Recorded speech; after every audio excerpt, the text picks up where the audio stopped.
had happened. Uh, Even though it's an actual expedition that happened, this fictitious group of people where three families are involved, we also see women characters, especially the one who opens up and says that we are in a way we are lost.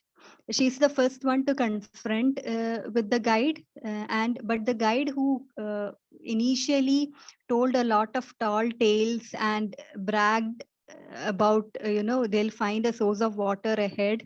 He becomes the only hope of the group in the initial half of the film, but gradually they start doubting that this could be a foul play, and they gradually start doubting his intentions. And this is further strengthened by this arrival of Native American.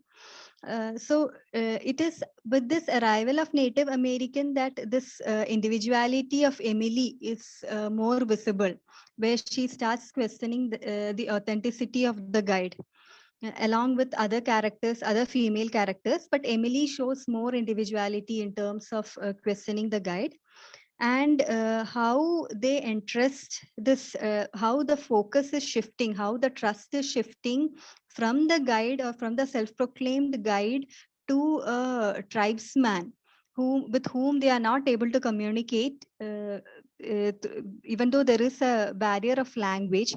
How their trust is shifting uh, from the guide to the tribesman is the cusp of the film.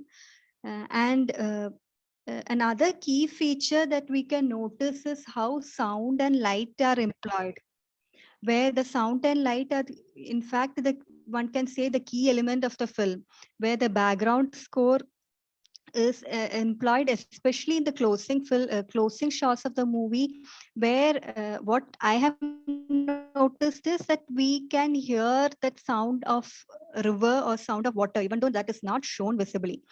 And it's like an open-ended ending. But the way sound and light are employed, especially while showing the night shots, we can see that it's creating a sort of aura where uncertainty is visible.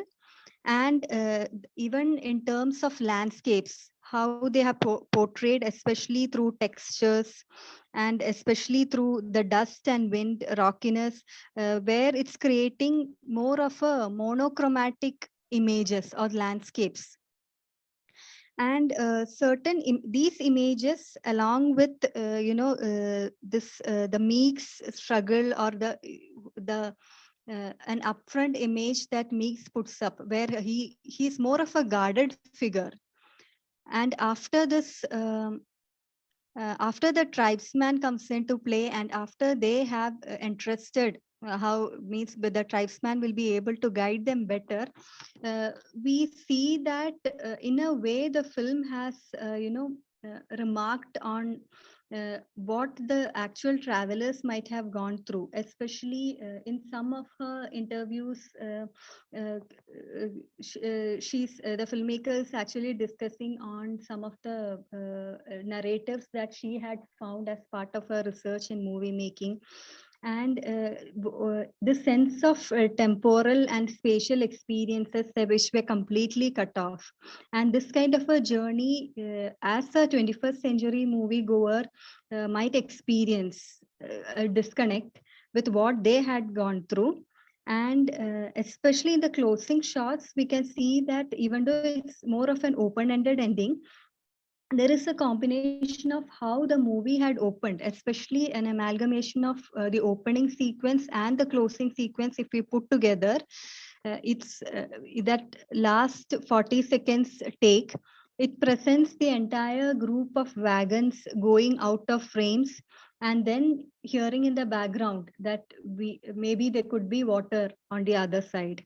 So on the whole, we can say that, means what I have noticed is what stands out is mainly the sound, the sound, the landscapes, and how sound and light are also employed in this meaning making, and how they are addressing time, especially because it's more of a real time movie watching experience, where as many reviewers have also noticed that this journey is so arduous and it's so portrayed in the chronicle is portrayed in such a way that the viewer will also be able to experience how much time it actually takes, or the problems they face in navigating the water source. And another factor is how these women characters confronting uh, with the guide, that who is more reliable, either the meek or uh, the tribesman, with whom they are not able to communicate directly. And I would say, apart from sound and music, I have not looked into the technical aspects where the ratio, where we see the long shots or the combination of, long takes have already contributed to this temporality of where they create an exhausted atmosphere of these group of, characters whom the filmmaker is also trying to recreate. But I would like to know some of the inputs from people who are actually involved in movie making, where we'll be able to better understand how these long shots or combination of long shots or close-up shots are also contributing to these kind of movies. Because even though this can also come under the category of this road movie, this is also like a road movie or a wanderer film.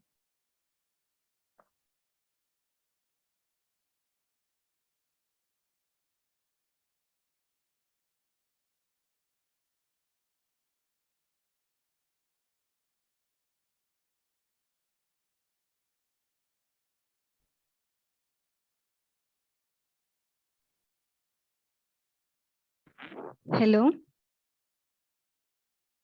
Yeah, Angita, yes, tell me. Yeah.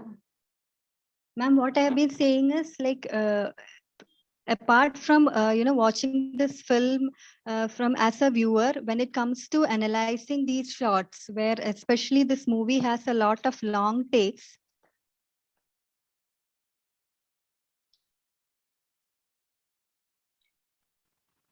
Yeah. So Because you're asking how have these long takes? I'm saying this long takes is also contributing in creating that temporality of how they are handling it. But I'm asking like more people who have actually done movie making can answer us about how this would also contribute to this, how they create meaning, or how we can perceive this notion of how time is moving forward. Because throughout the movie we are able to experience that it's taking a lot of time. It's more of a real time experience for us, that throughout the chronicle what they are experiencing. So what I'm asking is like through these kind of shots, especially long takes, could also be a contributing factor.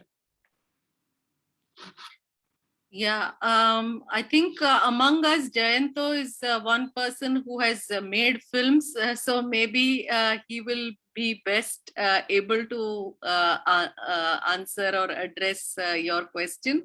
But from your end, is your presentation over, Angita? Can we open it out for discussion, or you have more? Yeah, these are my observations that I had not noted it down in generally after listening to some of her interviews that are available online, where she has shared her research, like how she has actually read the diary entries of these travelers. Especially she focused on women travelers and how they had addressed this notion of time, and how we are completely cut off. Means from 21st century, when we are watching it, they have been completely cut off or lost on track of time. So she has shared some of her means the journal entries that she had relied on. Okay. Thanks, Angita, for drawing our attention to these journal entries. I had just watched the film. I had no idea about that about how this film is based on journal entries Not made by. exactly based on journal entries, but as a part of her research in her interview, she says that she has looked into it, I see. Okay. especially of women travelers. Okay. Mm-hmm. Okay. We can open it out for discussion. Anyone who wants to go first? Anyone who has anything to say to begin with? Geeta, yes, please go ahead. Thank you, Angita.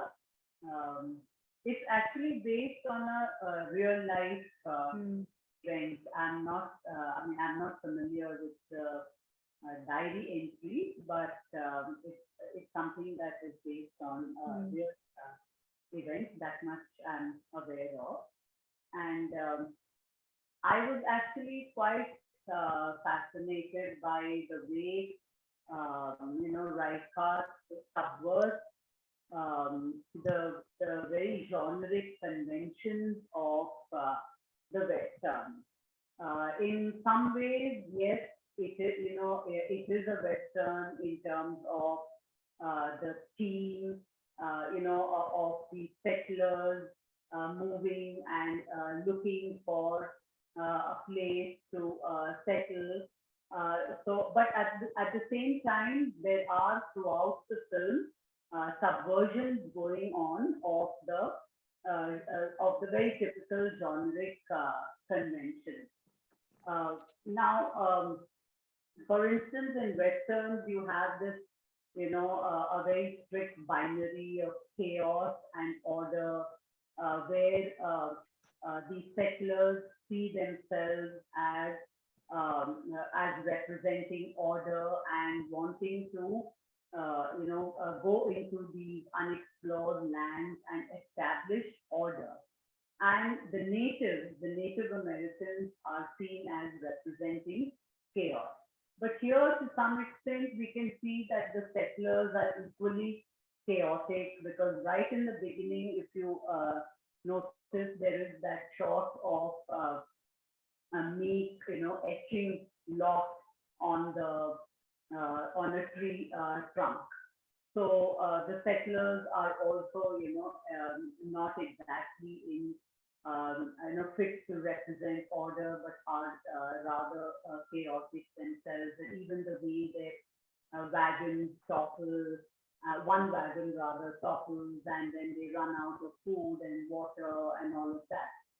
And another thing is the Westerns represent, certain moral certitudes, which are very straightforward.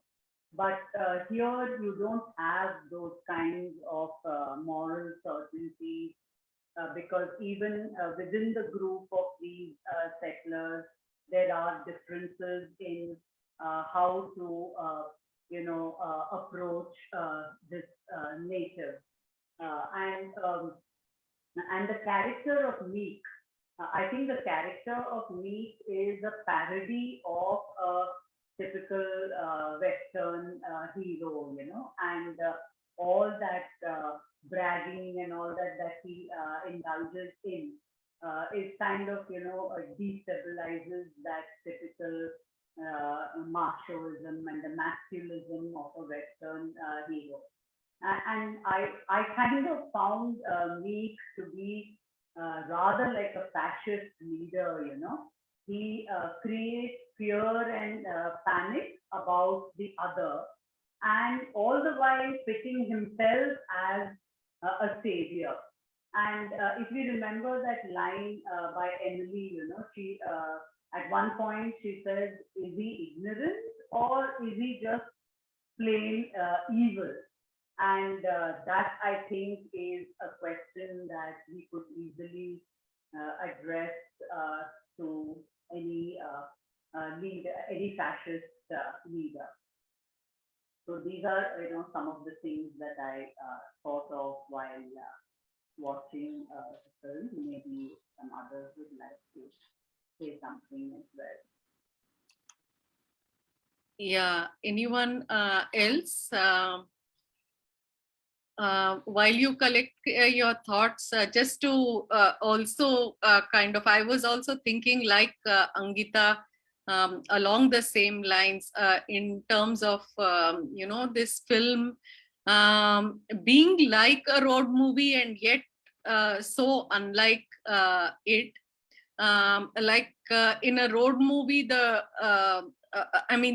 end, of course, is whether the destination, whether they will reach the destination or not, and in all kinds of convoluted ways, somehow, in the road movie, we would expect them to reach where they have set out to reach. But more importantly, I think in the road movie, it is what we learn about these characters on the road, which is so interesting in most road movies. I don't know, my own sense of this film was that these characters, not only is this film kind of marked by long takes, as Angita was saying, there are also long shots. So it's we don't really get into or get under the characters' skins. We don't understand their motivation. Like in the previous Kelly Reichardt's film, there is no backstory here. And there is no moral compass by which we kind of get to see these characters closely. In fact, it took me a very long time to figure out the striking aspects of these characters, if any, because they are also not very individualized in the film. And as Angita said, the process itself is so excruciating. So the process of watching the film and going through, the whole experience that they are going through was itself excruciating. And it was not a film where these characters, their motives vis-a-vis each other, except, Meek, who, as Geeta pointed out, is kind of, we wonder what to make of him. But that's a question we could ask of any of the characters. So what is it? And even the question of the native is left, really so open-ended. So in a sense, it's a film that disturbs every expectation that one might have. Okay, so we will reach, they will reach somewhere and we will learn something about them. In a sense, the tiresomeness of watching the film is also partly because we don't know where it's heading, where they are heading and where it is heading, I suppose. Yeah, thank you.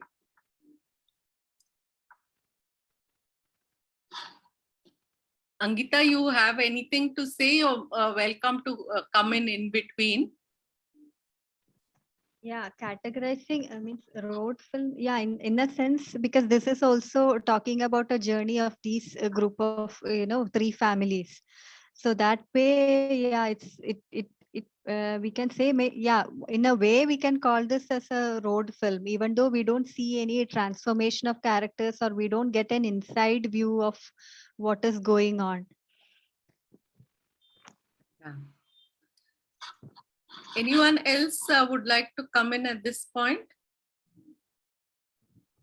Yeah, I think I found some very interesting things as far as this film is based on the Puritan narrative, right? And what Angita said is very important, that in the Bible, you have Moses, who's supposed to lead the people out of to the promised land, and he never gets to the promised land, right? So that the water business, and they've almost reached, and Moses never reaches there. So that's some kind of a parallel, right?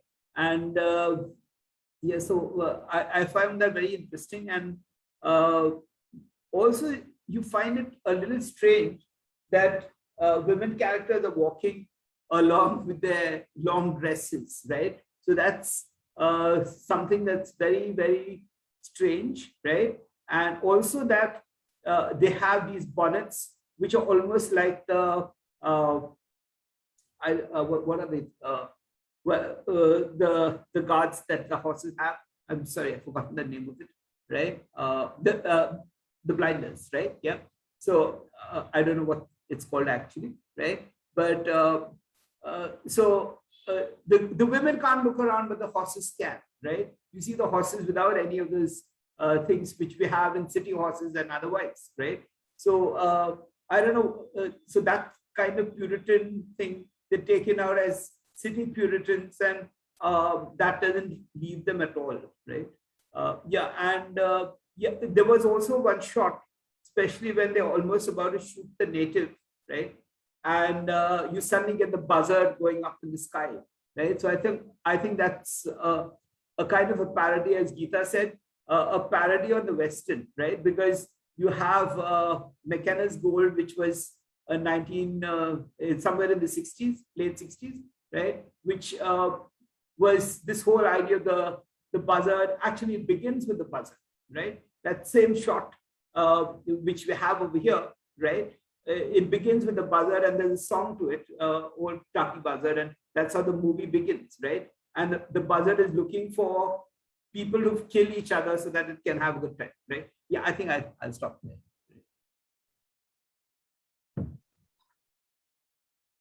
Yeah, Angita, you want to respond, or do you have anything to say, Angita? Yeah, these sartorial distinctions, yeah, this appearance of bonnet and in terms of costume, but we see that there is a wear and tear when it comes to, men's outfits. But this kind of wear and tear we don't see much in women's clothing. But yeah, we can see that throughout the film they are wearing these bonnets in such a way that they don't get a peripheral view of what's happening around them. But even then, the first person to confront Meek is Emily. I think from what I have seen, she's the first one to confront that we are actually lost. So she is the first one in a way to recognize that they are being actually, what could be the intention or the ulterior motive, or she's the first one of the first few people to start doubting his intentions. Okay, anyone else wants to come in now?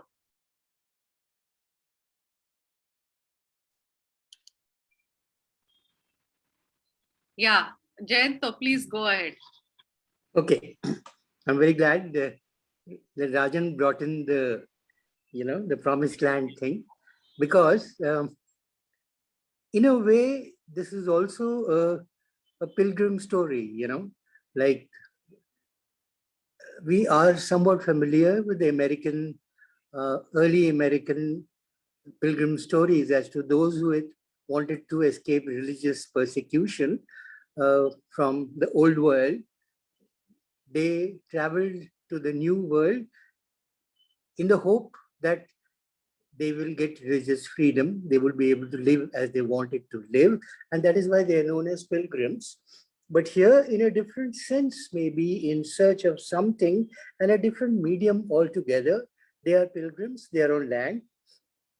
They are trying to escape a kind of unfortunate life circumstance in the hope of something better. And that is why the Oregon Trail is kind of symptomatic. It is symbolic of the American quest for the perfect life. And that is why the whole American West was built on the hope of a very, very large number of people. Some of them, they realized their dreams. For some, it turned into a nightmare. But the fact is that this journey, I'm not too sure if this could be called a road movie in that sense, because a road movie is important in the sense of whom the traveler encounters on the way, and to what extent is she or he, changed by it. And that does not happen. Here, the landscape is absolutely indifferent to the plight of the travelers. And also there is this conscious, and here I will also slightly touch upon this whole thing about the long shots and the long takes and all that. This is a fairly common thing in cinema, that the number of scenes, the number of shots in a scene, it depends from the kind, it differs from the kind, from movie to movie, from one kind of movie to the other. Thrillers, action movies obviously have a very large number of scenes, shots per scene, and a tragedy or something which is wistful or romantic in nature, where things are prolonged, they would have much fewer scenes. This is a standard practice. But here the essence is to show deliberately and very, very starkly the very, very obvious difference between the puny nature of man and the vastness of nature, and this whole landscape wherein the tiny human beings trying to get from somewhere to somewhere is symptomatic of this whole journey thing, which is not a road movie. Here we have to consider upon one point which I came across some time ago. It is called the agency of absence. How absence is such an important thing in the film. The absence of anything which is visually appealing to them in the course of the movie, or visually appealing to the spectator in the course of viewing the film, or even in the lives, there is one step after the other. That is what their life is meant, and this is what it is going to mean, for a very, very long time. And, absence also has an identifiable spatial concept, a spatial quality, which leads to a certain amount of philosophical thinking. This is what we are told. Finally, even the hope, we do not know the hope with which they have left something behind, and that they're going towards something, whether it is going to be realized or not. But life is a journey. It is not fair. It is not exciting. There is a certain amount of tedium, and that is how it goes, And this pilgrim thing I thought was very important, because the way that they are dressed and the bonnet has been spoken about. To some extent, I mean, the way the characters look sartorially, it is, we have been told by various standard, Western movies that we have seen, that this is what the men wore and this is what the women wore. But here the bonnet is a little more pronounced than we are used to. Here, maybe because it is for the protection of the women, or maybe because it gives them a kind of tunnel vision, I will not be able to comment, but it is true to our expectation, and yet it means something, different also. And I think that's all. And I will touch upon a few other things later. For the moment, I want somebody else to sort of carry on from there. Thank you, Jayanto. Anyone else who wants to come in now?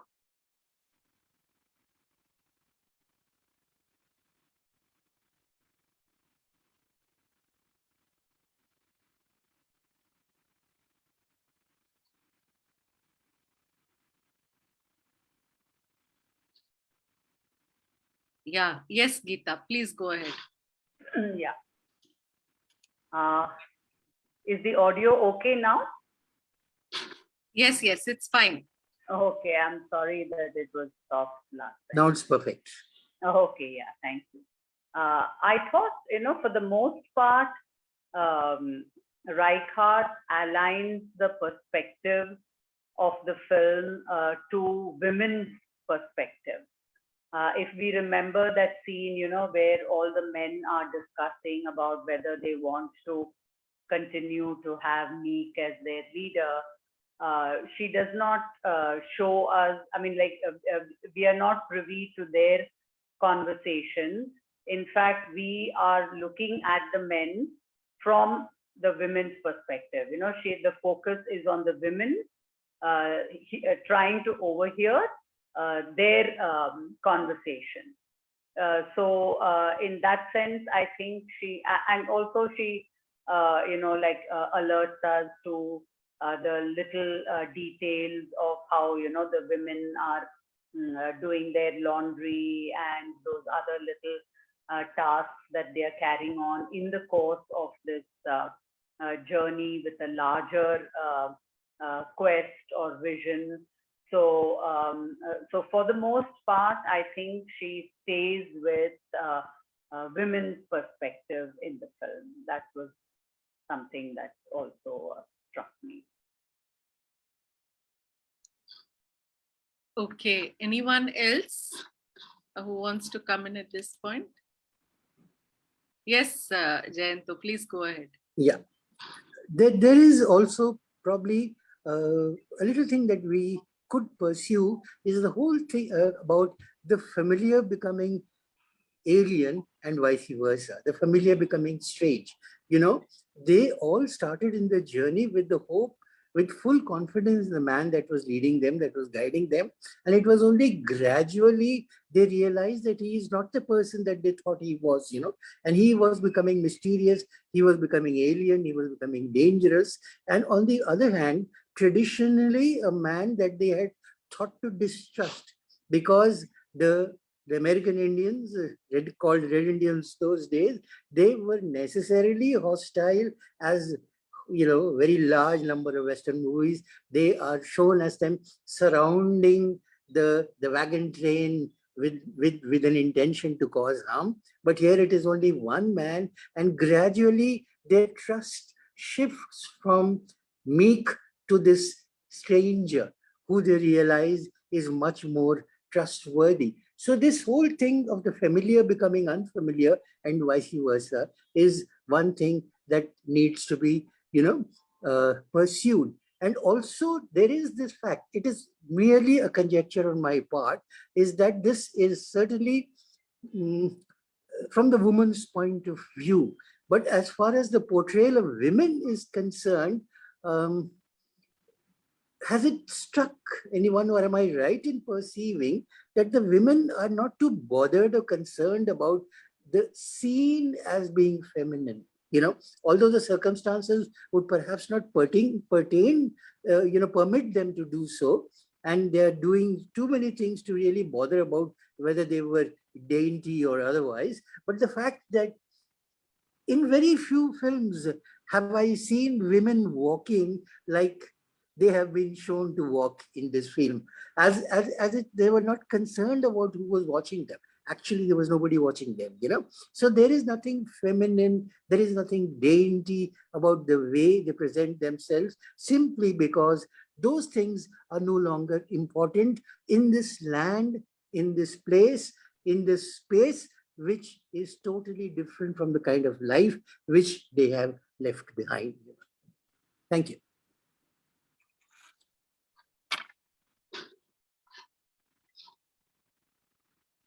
Anyone else? Again, my own sense about how these people feel towards the native Indian, I don't know if they begin to trust him more. I think the film is is not willing to say one way or the other, except probably Emily, who defends him. But even her defense is in some ways, I think, called into question in the end. So it kind of undercuts itself at every step. Not really. Meek, yes, he's supposed to have shown them the way, and they haven't, he hasn't done that. But certainly, whether the Native American is any more trustworthy, I don't know if the film goes along with him, or the characters would like to go along with him. I thought it leaves a lot to conjecture. I mean, the whole lack of trust is also something that permeates the viewing experience, I think.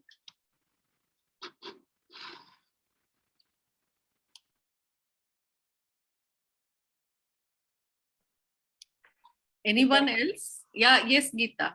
I think they're also resigned to the fact that Meek is no longer an effective leader, and they have no other choice but to put their trust in the native, in the hope that he will, lead them towards water. So it's kind of they're forced into that kind of a situation. So we don't know whether they actually trust or they are forced to trust. But the portrayal of the Indian himself, I think, was very interesting. If we remember when that wagon toppled, the camera moved to record the natives' response to that. And there is a very smug smile on his face. And I'm not sure how to interpret that. There's a lot of ambiguity about it. Is he, happy that there is some disaster that has happened to them? Or, is he very smug that, okay, they have no one else but me to, help them out in this situation? So I thought that smile was, very, very telling, like almost as if Reichardt wants us to think about and try to understand what he is trying to convey. And on her part, of course, like even in her earlier films, she's not very helpful in that. She wants the audience to think and question rather than being supplied with interpretation. Yeah. Anyone else? Angita, you want to respond at this point to anything that has been said so far? Yeah, it's when they realize that, they start doubting the intentions of Meek, that and the resources are running out, especially water, and health is deteriorating. So they are left with no other option but to trust this native tribesman.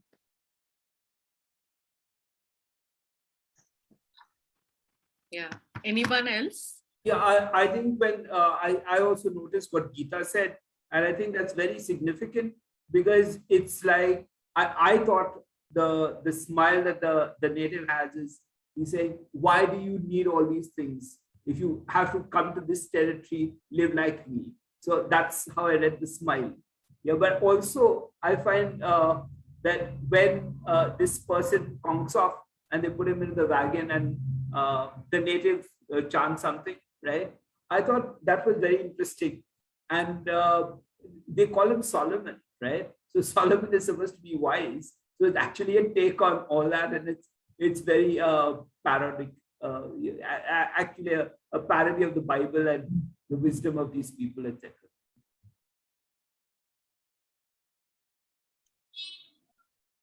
Yeah. Geeta, please go ahead. No, nothing really. I don't want to monopolize.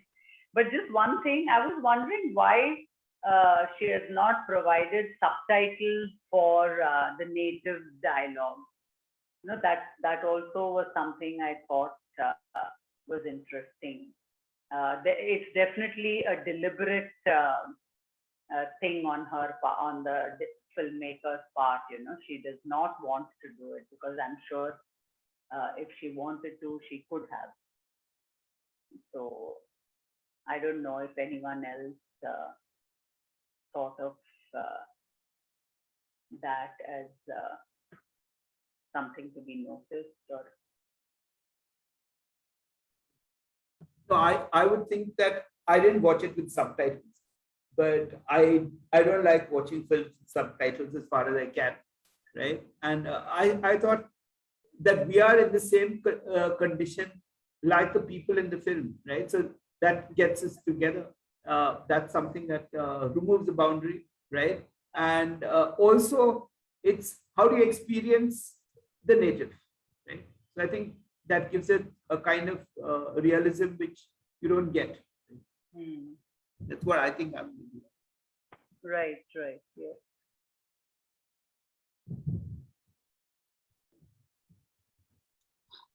Anyone else?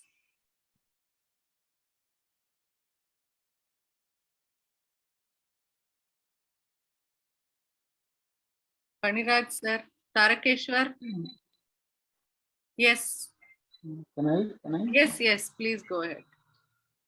I was impressed by the way she made that movie, being coming in 2010 and taking a genre of restaurants. Of course, point number one that Gita has told that it is subversion. It's a real subversion. But what I was impressed with the American indie style of slow movie making and minimalist slow movie making. When you compare it with Filipino Laudia's slow movie making, there is a stark difference.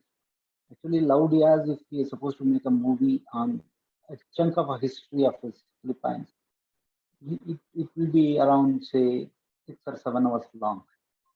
A 5 week journey, you would have packed it with all the historical backstories, historical metaphors. So Laudias wants to bring the whole historical experience together, that human travel with the historical experience together. Because none of Laudias' chunk of history slow movies are lesser than 7 or 8 hours, with a lot of historical data, historical facts being pushed into the narrative, and that making a sense of the period will be, say, 1 month or 2 months or 3 months or half a year, which will take 6 or 7 hours to tell you, of course, with a real time, whatever cinematic real time of that 6 or 7 year, half year, that Laudia would have done it. But the difference I had seen here is, yeah, it is a slow movie, 5 weeks, but essentially Reichardt wants to capture the human travels of that moment and leaving everything open. That is another thing. What I said, that even without the subtitles, I can watch it. Even I didn't understand the English what they speak, but the dialogues what they say are not much important to what we hear. The whole the mise en scene, what she shows with the very long shots and journey will carry you through, will make you meditate towards the human existence and human travels.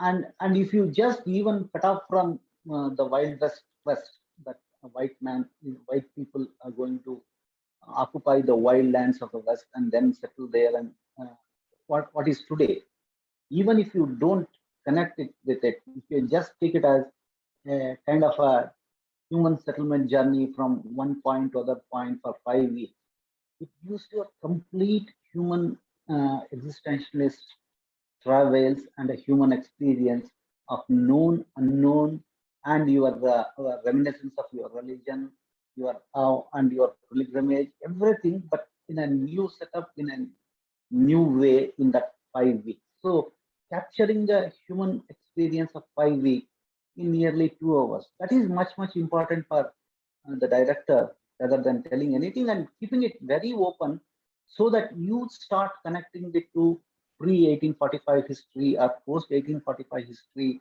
the way white man treated the aborigines.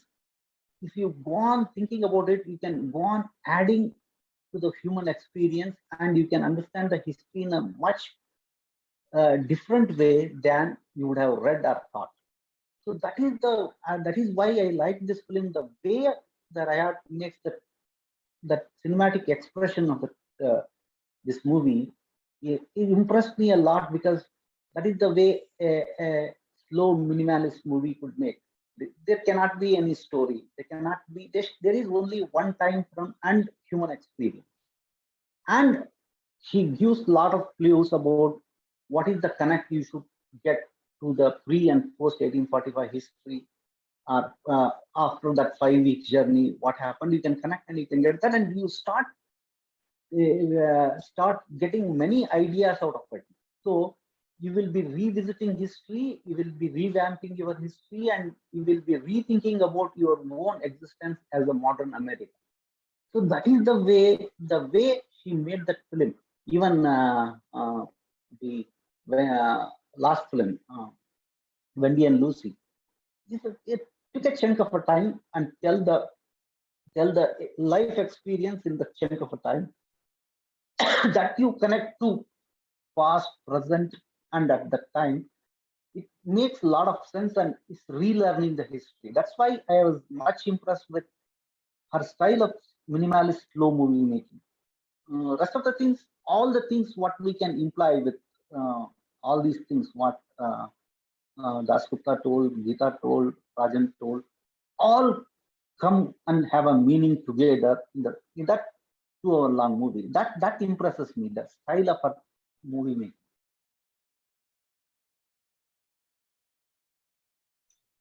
Okay, thank you.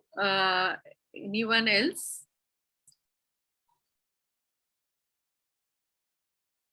Sridhar, Tarakeshwar.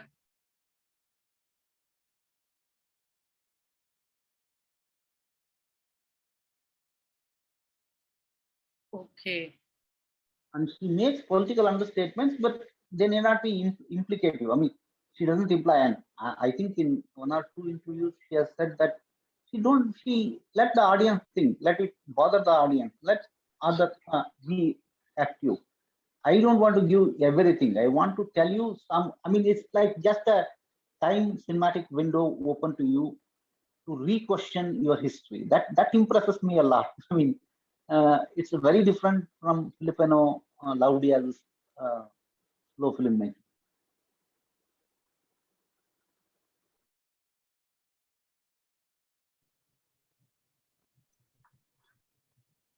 Okay. Yes, Tarakeshwar, please go ahead. Yeah, it's about the journey and the problem of passing through the stage, through that tough geographical area. But I also thought it's more about the relationship between the so-called who would like to be settled and the people who are already settled there. So that dichotomy, that contradiction comes out very well in this movie. Though there is no resolution as such, narrative resolution, it, uh, that we can't understand him or his perspective is very clear. And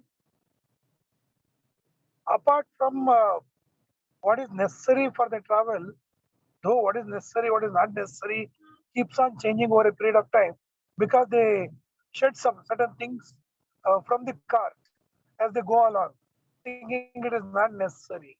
So what they thought necessary, that keeps on changing, of course. But apart from that, they have two things. One is the Bible. So reading the Bible, quoting from the Bible, it is there. And the other one is the rifle, the gun. So these two are the ones uh, which actually target the aboriginals. So they're the heathens. They don't know. They don't know our life. We can't trust them. That keeps on coming. Though there is an attempt uh, from a particular woman's side to reach out to him to understand, but we don't know how far it materializes. So in that sense, that is also open-ended. But it's basically about uh, this quest to conquer something and settle down and lead a happy life or whatever they call it as freedom, and the people who are already settled and enjoying quote unquote that freedom. So that contrast comes out very well in this movie. That's all. There's nothing much. Okay. Sanjay Kumar has just joined us. Would you like to respond to the film? More or less, most of the others have finished responding. Sanjay? Yeah, sorry, I joined late. I wanted to first listen and then speak, but sorry, I missed it. You can go ahead with your response.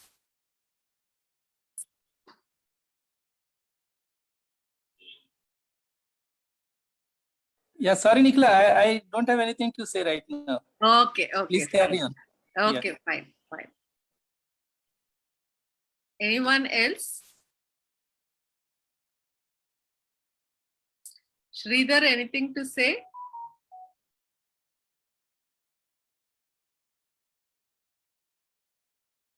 Sridhar sent two articles which I will be sharing on the group. Nikhila, Yes. many things are already discussed, so I have nothing to add. So Okay. they are not articles, they are books. These two? Yeah. Okay. I'm unable to download. I will check it out. Yeah. Okay, I can mail you. Okay. Sure.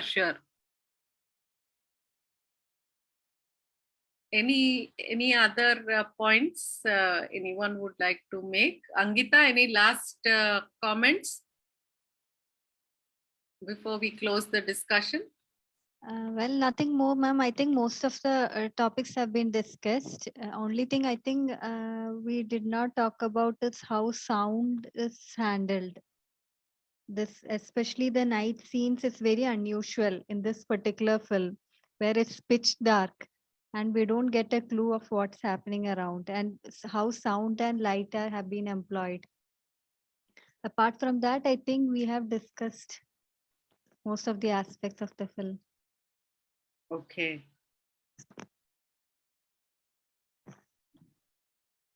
Yeah.